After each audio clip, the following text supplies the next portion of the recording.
పరిష్కారం చేయాలనుకుంటుందో చెప్పడం చాలా అవసరం.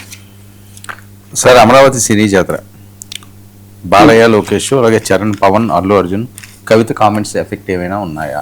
అమరావతిలో ఏమైనా ఇండస్ట్రీని పెంచాలని నిజంగా అంటే మన కవిత ఈ మధ్య మాట్లాడుతున్నప్పుడు ఆంధ్ర నుంచి వచ్చిన ఆంధ్ర నాయకులకు, సినిమా వాళ్లకు, సినిమా స్టార్స్ కు మాత్రమే మీరు ఇది చేస్తారా, మీరు ఏదైతే మీరు మాట్లాడవచ్చానో ఆమె కొంచెం తీవ్రంగానే మాట్లాడారు. అంతకు ముందు కూడా పవన్ కళ్యాణ్ మాటలతో కొంత వేడి పెరిగింది. అది అయిన తర్వాత రెండో దశలో కవిత ఈ మాటలు అన్నారు. కారణం ఏదైతేనే సినిమా రంగంలో కొంచెం పెద్ద ఫ్యామిలీస్, పెద్ద సినిమాలో ఒకటి వచ్చింది, పెద్ద సినిమా దానికి బాగా వసూళ్లు రావటము, చిరంజీవి బాగా సంతోషపడటము, అలాగే మోదీ న్యూ ఏజ్ మెగాస్టార్ అని అతన్ని అభినందించారని చెప్పడం, ఇది ఒకటి జరిగింది. ఇది అయిన తర్వాత రామ్ చరణ్ ఆ రోజు ఒకటి అన్నారు ఆయన, ఇప్పటి నుంచి చిరంజీవి గారు చరణ్ జీవి అనే తన కుమారుడి పేరును కొంచెం సరదాగా చమత్కరించారనమాట. ఇప్పుడు తనుగా ఉంటాడు, అలా నేనేదో సినిమాలు మానేస్తాను అనుకోండి, నేనేం మానేను, నా లైఫ్ నాదే, కష్టపడి పనిచేస్తే తప్ప కుదరదు, తోచదు అసలు మాకు అనే పద్ధతిలో. ఇక తర్వాత చరణ్ నేరుగా అమరావతి వెళ్ళారు.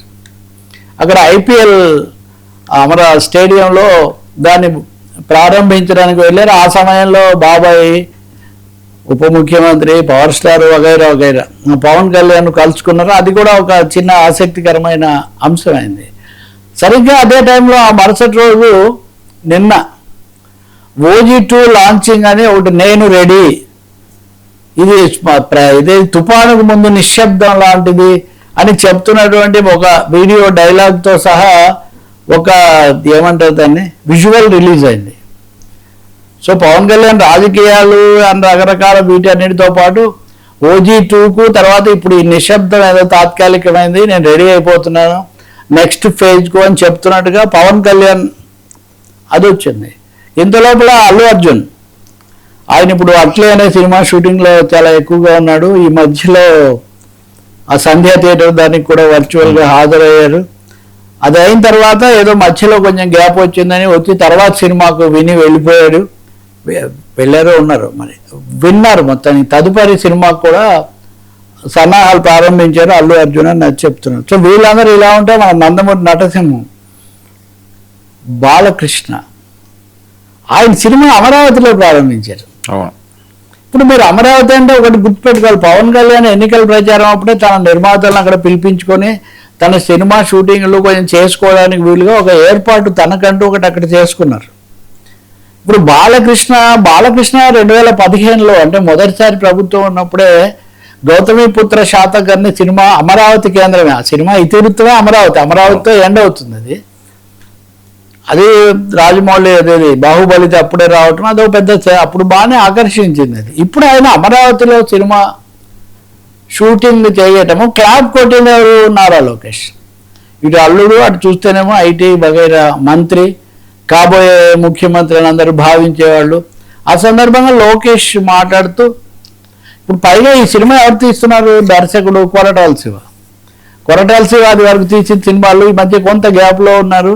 ఇప్పుడు బాలకృష్ణతో కొత్త తరహాలో జూనియర్ ఎన్టీఆర్తో ఆయన మంచి సినిమాలు తీశారు, మిగతా వాళ్ళతో కూడా తీశారు, మహేష్ బాబుతో ఇవి.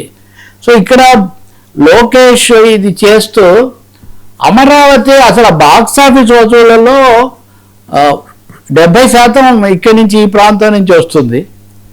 ఎన్టీ రామారావు, ఏఎన్ఆర్ లాంటి హేమహేమీలందరూ ఇక్కడి నుంచి వచ్చారు. ఈ సినిమా నిర్మాణం వాటి పట్ల ఆదరణ ఇవన్నీ కూడా చాలా ఎక్కువ. కాబట్టి అప్పుడు ఉమ్మడి రాష్ట్రం కాబట్టి హైదరాబాద్లో పరిశ్రమ అభివృద్ధి అయింది. ఇప్పుడు అమరావతి ఆంధ్రప్రదేశ్కు రాజధాని కాబట్టి అమరావతిలో కూడా అంటే ఆంధ్రప్రదేశ్లో కూడా మేము పరిశ్రమను అభివృద్ధి చేస్తాము, ఆ దిశగా చర్యలు తీసుకుంటాము. బాలకృష్ణ గారి సినిమా ఆ విధంగా అక్కడ ప్రారంభించడం, ఆయన ఇంకా తన శైలిలో తను చెప్తాడు కదా. సో దీని అంతటితో ఒక ఫోకస్ సినిమా రంగం మీద ఫోకస్ ఒకటైతే, వీళ్ళందరూ రాజకీయాలతో ముడిపడిన వాళ్ళు కావటం రెండోది అయితే, మూడవది పరిశ్రమను ఆంధ్రప్రదేశ్లో కూడా పెంచవచ్చు. దాంట్లో అసలు దేశమంతా వికేంద్రీకరణ జరగాలి, ముఖ్యంగా విశాఖపట్నము, గోదావరి తీరము, ఇలా అనేక లొకేషన్స్ ఉన్నాయి. ఇప్పుడు మీరు చూస్తే వర్మ ఈ మధ్యకాలంలో ఉత్తరాంధ్రలో తీసిన చిన్న సినిమాలు చాలా సెన్సేషనల్ విజయాలు సాధించాయి, ఒక ట్రెండ్ సెట్టర్స్గా కూడా మారే. ఇప్పుడు వాళ్ళలో సత్యదేవ్ లాంటి వాళ్ళు మెయిన్ స్ట్రీమ్ యాక్టర్స్ కూడా అయిపోయారు. బహుశా అలాంటి ఒక పెద్ద ప్రయత్నం మొదలైనట్టుగా కనిపిస్తుంది. పవన్ కళ్యాణ్ బహుశా రాజకీయాలు వీటితో పాటు సినిమా పరంగా కూడా దీనికి చొరవ తీసుకుంటాడు. సినిమా శాఖ ఆయన దగ్గర ఉంది, కందుల దుర్గేష్ ఉన్నారు కదా, ఆయన ఇప్పటికే ఆ అవార్డులన్నీ పునరుద్ధరిస్తాం అది ఇది కూడా చెప్పున్నాడు. కాబట్టి ఇప్పుడు కవిత కామెంట్స్ ఎందుకు చేసినా కానీ మొత్తం మీద ఆ నేపథ్యంలో ఇవన్నీ జరుగుతున్నట్టుగా ఆ ప్రభావం కూడా దీని మీద ఉన్నట్టుగా కనిపిస్తుంది. ఒక కవిత గురించి అని కాదు, పరిశ్రమ అంతటా పెరగాలి అనేది ఒకటి. అయితే లాజిస్టికల్ అడ్వాంటేజెస్, టెక్నికల్ ఇవన్నీ ఉంటాయి. ఇప్పటికి కూడా చాలా విషయాలకు హాలీవుడ్కి వెళ్తారు కదా, అలా చెన్నైకి వెళ్తారు కదా. కానీ ఆంధ్రప్రదేశ్కు మటుకు తప్పకుండా ఒక కొత్త దశ ఏదో మొదలవుతుంది. ఖచ్చితంగా సినిమాలకు ఊపు తెచ్చే ప్రయత్నం జరుగుతుందని మటుకు అర్థమవుతుంది. వీటన్నిటి అన్నీ ఒకటేసారి జరగటం కూడా గమనిస్తే, ఇప్పుడు ఓజీ షూటింగ్ కూడా ఓపెన్ గా భారీగా జరిగింది అనుకోండి, అవును, it will send a very strong signal. అవును, రామ్ చరణ్ కూడా వెళ్ళారంటే మరి వాళ్ళు కూడా అట్లాంటి ఆలోచనలు చేసి, సుకుమార్ అచ్చంగా ఇప్పుడు రంగస్థలమైనా ఇంకోటైనా అదే కదా ఉదాహరణ. సార్ ఇరాన్ యుద్ధం కొత్త ట్విస్ట్, ఇండియాకి సవాల్. ఆ ఇరాన్ యుద్ధానికి సంబంధించి అది హార్మోజ్లో మేము ఒప్పుకునేది లేదని వాళ్ళు నిన్న చెప్పడం ఇవన్నీ కూడా బలంగా ఉన్నాయి. చెప్పడమే కాకుండా వాళ్ళు గట్టిగా హార్మోజ్లో మా నౌకలు